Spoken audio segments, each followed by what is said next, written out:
Hello বন্ধুরা, শিক্ষা and টিউটোরিয়ালের পক্ষ থেকে তোমাদের সবাইকে স্বাগত। আজকে আমরা আলোচনা করব উচ্চ মাধ্যমিক 2023-24 শিক্ষাবর্ষে এবিটিএ টেস্ট পেপারে ইতিহাস বিষয়ের প্রশ্ন উত্তর নিয়ম।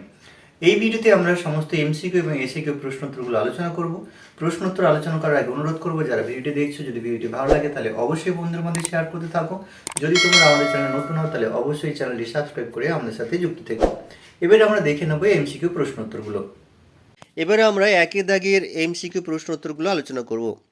ইতিহাস বিজ্ঞানের বেশিও নয় কমও নয়, উক্তিটি কার? উত্তর হবে বিউরি। পরের প্রশ্ন, আধুনিক ইতিহাস রচনার পদ্ধতি হলো? উত্তর হবে মার্ক্সীয় পদ্ধতি। পরের প্রশ্ন, পর্তুগিজরা ব্ল্যাক গোল্ড বলতেন? উত্তর হবে গোলমরিচকে। পরের প্রশ্ন, মার্কেন্টাইলবাদ শব্দটি সর্বপ্রথম ব্যবহার করেন? উত্তর হবে অ্যাডাম স্মিথ। পরের প্রশ্ন, গ্যারেন্টি ব্যবস্থা যুক্ত ছিল রেলপথ প্রসারের সাথে। পরের প্রশ্ন, ক্যান্টনমেন্টের অবসান ঘটে? উত্তর হবে 1842 খ্রিস্টাব্দে। পরের প্রশ্ন, রাউতারি বন্দোবস্তের জনক হলেন? উত্তর হবে টমাস মনরো। পরের প্রশ্ন, গান্ধী প্রবর্তিত হরিজনের অর্থ? উত্তর হবে ঈশ্বরের সন্তান। এই যে ম্যাচিংটি আছে, সির দাগের উত্তরটি হবে। পরের প্রশ্ন, সিং চু হুই এর প্রবর্তক ছিলেন? উত্তর হবে শাহ নিয়াতসেন। পরের প্রশ্ন, শ্রমিকদের অবস্থার উন্নতির জন্য সরকার নিয়োগ করে? উত্তর হবে হুইটলি কমিশন। পরের প্রশ্ন, মুসলিম লীগের যে অধিবেশনে পৃথক পাকিস্তানের দাবি তোলা হয় সেটি হলো লাহোর অধিবেশন। পরের প্রশ্ন, পুনা চুক্তি স্বাক্ষরিত হয়েছিল কত সালে? পরের প্রশ্ন উত্তর হবে 1932 সালে। পরের প্রশ্ন, নৌবিদ্রোহ প্রথম শুরু হয়? উত্তর হবে তলোয়ার জাহাজে। পরের প্রশ্ন, ইন্দোনেশিয়ার উপনিবেশ স্থাপন করে? উত্তর হবে ওলন্দাজ। পরের প্রশ্ন, দিয়েন বিয়েন ফুয়ের যুদ্ধে জয়ী হয়েছিল? উত্তর হবে ভিয়েতনাম। পরের প্রশ্ন, ঠান্ডা লড়াই কথাটি প্রথম ব্যবহার করেন বার্নার্ড বারুচ। পরের প্রশ্ন, জোট নিরপেক্ষ আন্দোলনের প্রধান প্রবক্তা ছিলেন? উত্তর হচ্ছে জওহরলাল নেহরু। পরের প্রশ্ন, ইয়েল্টা সম্মেলন হয়েছিল 1945 খ্রিস্টাব্দে। পরের প্রশ্ন, পেরেস্ত্রয়িকার প্রবর্তক ছিলেন গর্বাচেভ। এই ছিল এই ভিডিওতে সমস্ত এমসিকিউ প্রশ্ন উত্তর। এবার আমরা এসিকিউ প্রশ্ন উত্তরগুলো আলোচনা করব। এবারে এসিকিউ প্রশ্নগুলো দেখব। দুইয়ের দাগের একের প্রশ্ন, ভারতের কয়েকটি পর্তুগিজ বাণিজ্য কুঠির নাম? উত্তর হচ্ছে ভারতের বোম্বাই, কোচিন, বেসিন, সলসেট, ডিউ, হুগলি ইত্যাদি। পরের প্রশ্ন, আফ্রিকাকে কেন অন্ধকারাচ্ছন্ন মহাদেশ বলা হয়? 19 শতকের মধ্যভাগে পশ্চিম পর্যন্ত ইউরোপবাসীর কাছে প্রায় সমগ্র আফ্রিকায় অজ্ঞাত ও অনাবিষ্কৃত ছিল, তাই আফ্রিকা অন্ধকারাচ্ছন্ন মহাদেশ নামে পরিচিত ছিল। পরের প্রশ্ন, বর্ণ বৈষম্য নীতি কোন দেশে বলবৎ হয়? উত্তর হবে দক্ষিণ আফ্রিকায়। পরের প্রশ্ন, সোশ্যাল ডারউইনবাদের প্রবক্তাকে? Herbert Spencer. পরের প্রশ্ন, কোন ইউরোপীয় দেশ চীনের সঙ্গে প্রথম ব্যবসায়ী সম্পর্ক গড়ে তুলেছিল? উত্তর হবে পর্তুগাল। পরের প্রশ্ন, বক্সার প্রোটোকল কাদের মধ্যে সম্পাদিত হয়? উত্তর হবে 1901 খ্রিস্টাব্দে। 7ই সেপ্টেম্বর চীনের সঙ্গে 11টি বিদেশি শক্তির মধ্যে, এখানে চীনের কথাটা উল্লেখ নেই, লেখায় একটু মিস্টেক হয়েছে, তোমরা কিন্তু লিখে নেবে। চীনের সাথে 11টি বিদেশি শক্তির মধ্যে 1901 খ্রিস্টাব্দে 7ই সেপ্টেম্বর। পরের প্রশ্ন, 1813 খ্রিস্টাব্দে স্বর্ণদ আইনের গুরুত্ব কী ছিল? উত্তর হবে 1813 সালে চ্যাটার অ্যাক্ট ভারতে ব্রিটিশ অধিকারের উপর ক্রাউনের সার্বভৌমত্ব দাবি করে।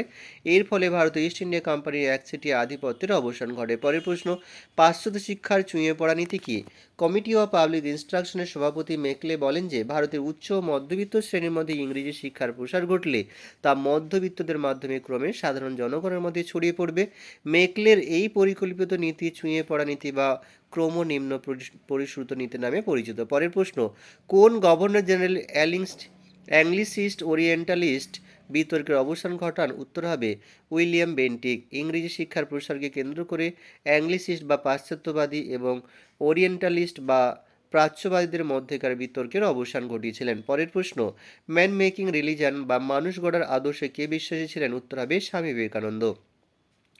পরের প্রশ্ন, 100 দিনের সংস্কার বা 100 দিনের সংস্কার কি? চীনের সম্রাট কোয়াং সু সে দেশের সংস্কারকদের দাবি মেনে 1898 খ্রিস্টাব্দে এক সংস্কার কর্মসূচি ঘোষণা করেন। এই সংস্কার কার্য 100 দিন ধরে চলে বলে তা 100 দিবসের সংস্কার বা 100 দিনের সংস্কার নামে পরিচিত।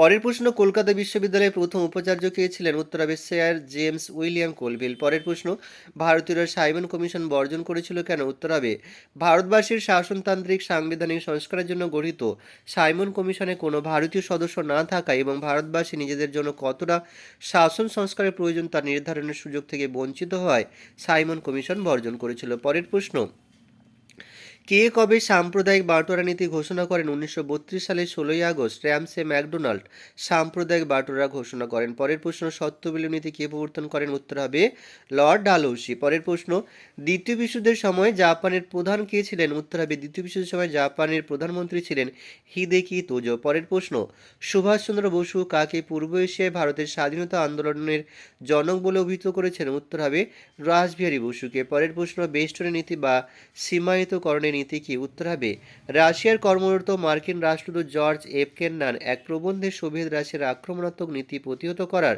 এবং সোভিয়েত প্রভাবকে সীমাবদ্ধ রাখার যে নীতি পেশ করেন তা কেন্নান বেস্টনের নীতি নামে পরিচিত। পরের প্রশ্ন, সম্মিলিত জাতিপুঞ্জের লক্ষ্য কী ছিল?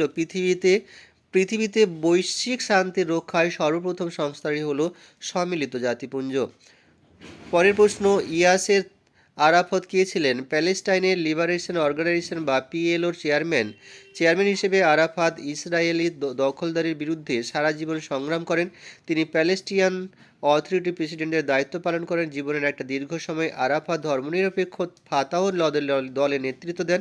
1958 থেকে 1960 সালের মধ্যে তিনি এই দলটি প্রতিষ্ঠা করেছিলেন। পরের প্রশ্ন, স্বাধীন ভারতের প্রথম নির্বাচন কবে হয়েছিল? 1951 থেকে 52 খ্রিস্টাব্দে। পরের প্রশ্ন, স্বাধীন আলজেরিয়ার প্রথম রাষ্ট্রপতি কে ছিলেন? উত্তর হবে আহমদ বেন বেল্লা।